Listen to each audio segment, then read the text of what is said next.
Hello, आपका स्वागत है हमारे YouTube चैनल सोलफुल साधना में।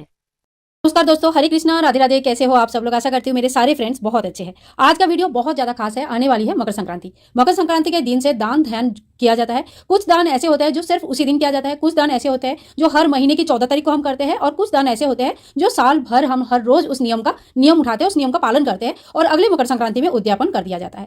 तो ये जो आज का दान मैं बता रही हूँ, इसका कोई उद्यापन नहीं होती है। ये आपको साल में सिर्फ एक ही दिन, मकर संक्रांति के दिन मंदिर में दान करना होता है। देखिए, पूजा पाठ मंदिर में जब हम दान करते हैं, पूजा पाठ का सामान का दान करते हैं ना, तो ये कई गुना बढ़कर जो है ना फल हमें देती है। साल भर हम अपने घर पर पूजा करते हैं, पूजा का सामग्री जब हम मंदिर में दान करते हैं, वो सामग्री का मंदिर में यूज होता है, तो उसका कई सहस्त्र गुना फल हमें मिलती है। तो यहाँ पे मैं 14 चीजें आप लोगों को दिखाती हूँ। आप चाहे तो इससे कहीं ज्यादा दान कर सकते हैं, या इससे थोड़ा बहुत अगर कम भी हो जाए तो कोई दिक्कत नहीं है, आप उन चीजों को मंदिर में दान कर सकते हैं। तो देखिए, आज हम देख लेते हैं कि वो 14 चीजें कौन सी है जो हमें मंदिर में दान करनी होती है।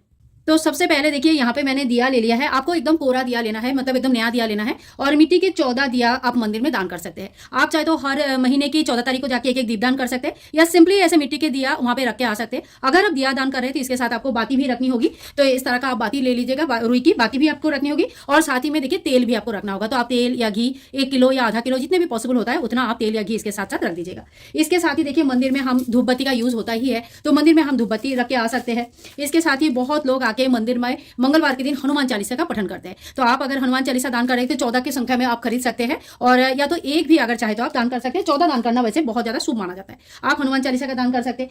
कोई भी एकादशी महात्म का बुक जो होता है वो दान कर सकते हैं। बहुत ही ज्यादा पावरफुल माना जाता है, क्योंकि बहुत लोग मंदिर में आके पढ़ना बहुत पसंद करते हैं। इसकी फल भी बहुत अलग होता है। तो आप एकादशी की बुक या कोई भी जो हमें, जैसे रामायण हो गया, एकादशी होगी, या कोई भी जो प्रदोष काल के कथा का बुक आता है, कोई भी कथा का बुक आप मंदिर में दान कर सकते हैं। इसके साथ ही देखिए, मंदिर में हवन आदि होती रहती है, तो आप चाहे तो हवन सामग्री की दान कर सकते हैं। आप चाहे तो ऐसे अगर पैकेट लेके भी दान कर सकते हैं, और अगर संभव है तो घर पर बनाकर भी दान कर सकते हैं। कहने का मतलब है, हवन सामग्री दान करना भी बहुत अच्छा माना जाता है। इसके साथ ही कभी भी जब हम पूजा अर्चना करते हैं तो आसन में बैठ के करते हैं। बिना आसन का कोई भी पूजा स्वीकार नहीं होती है। तो आप चाहे तो इस तरह का कंबल, बड़ा कंबल भी दान कर सकते हैं, इस तरह का आसन का भी दान कर सकते हैं। साथ ही में देखिए, अगर भोले बाबा का मंदिर है तो आप इस तरह का जो डमरू आता है, डमरू का दान कर सकते हैं। बहुत ही ज्यादा मतलब वास्तु दोष से भी निवारण होता है। डमरू का दान करना मंदिर में बहुत ज्यादा शुभ माना जाता है। तो आप चाहे तो मंदिर में डमरू का दान कर सकते हैं। साथ ही में देखिए, तांबे का लोटे का दान कर सकते हैं। भगवान शिव जी के मंदिर में तांबे का लोटे का दान करना बहुत शुभ माना जाता है। हर रोज कोई ना कोई इस लोटे से भगवान को पानी चढ़ाते हैं, और जितने भी बार भी पानी चढ़ाएंगे मतलब आपको थैंक यू देंगे, और ये आपके लिए बहुत बड़ा दान, मतलब बहुत बड़ा एक सौभाग्य होता है। यहाँ पे मैं अपने पूजा का लोटा दिखा रही हूँ, लेकिन जब आप दान करेंगे ना तो नया चीजों का ही दान किया जाता है। इसमें से कोई भी सामान पुराना या यूज किया हुआ नहीं होना चाहिए, इस बात का विशेष ध्यान रखिए। इसके साथ ही देखिए, मंदिर में हर रोज कलावा चढ़ाया जाता है, तो आप कलावा का भी दान कर सकते हैं। आप चाहे तो इस तरह का 14 बंडल लेके 14 कलावा का दान कर सकते हैं, या एक ही कलावा का दान कर सकते हैं। इसके साथ ही बहुत लोग देखिए माला जप करते हैं। जो मंदिर में आप दान करते हैं वो उस हिसाब से आपको माला दान करना होता है। जैसे शिव मंदिर के लिए रुद्राक्ष की माला हम दान करते हैं, और अगर आपको ऐसा ज्यादा जानकारी नहीं है तो आप चंदन का, स्फटिक का, ये सारा माला दान कर सकते हैं। ये कोई भी मंदिर में कोई भी देवी देवता के मतलब जब जप करते हैं, हम लोग नाम करते हैं, कथा करते हैं, तो वो माला यूज हो जाता है। साथ ही में पीतल का बर्तन का दान करना बहुत ज्यादा शुभ माना जाता है। सोने का बराबर माना जाता है, क्योंकि आज के डेट में देखो, सोना दान करना सही देखा जाए तो संभव नहीं होता है। अगर दान कर पाते हैं तो बहुत अच्छा है, नहीं कर पाते तो आप पीतल का दान जरूर करें, ये बहुत अच्छी मानी जाती है।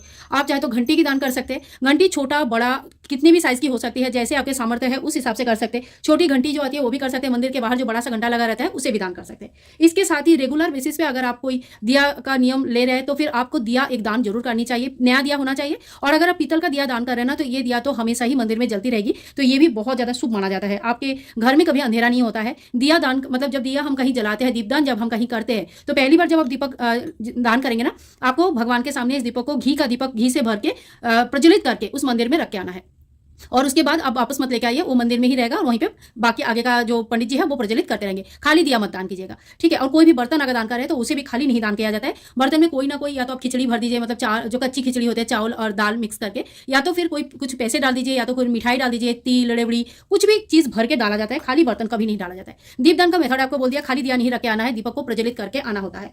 इसके साथ देखिए, अगर मतलब श्रृंगार का सामग्री, जैसे माता महालक्ष्मी की मंदिर है, माँ पार्वती की मंदिर है, जहाँ पे भी देवी माँ विराजमान है, वहाँ पे आप श्रृंगार का कुछ सामग्री चढ़ा के आ सकते हैं। आप 16 श्रृंगार भी चढ़ा सकते हैं, आप 2-3 श्रृंगार भी चढ़ा सकते हैं, खाली सिंदूर भी चढ़ा सकते हैं, जितनी आपकी सामर्थ्य है। और इन सभी दानों के साथ देखिए, कुछ ना कुछ दक्षिणा आपको जरूर रखनी है, क्योंकि दान हम कभी पूरा नहीं पड़ता जब तक हम दक्षिणा ना ऐड करें। तो आपको यहाँ पे अपनी सुविधा के हिसाब से, अपनी सामर्थ्य के हिसाब से आप जितना चाहे उतना दक्षिणा इसमें ऐड कर दीजिएगा।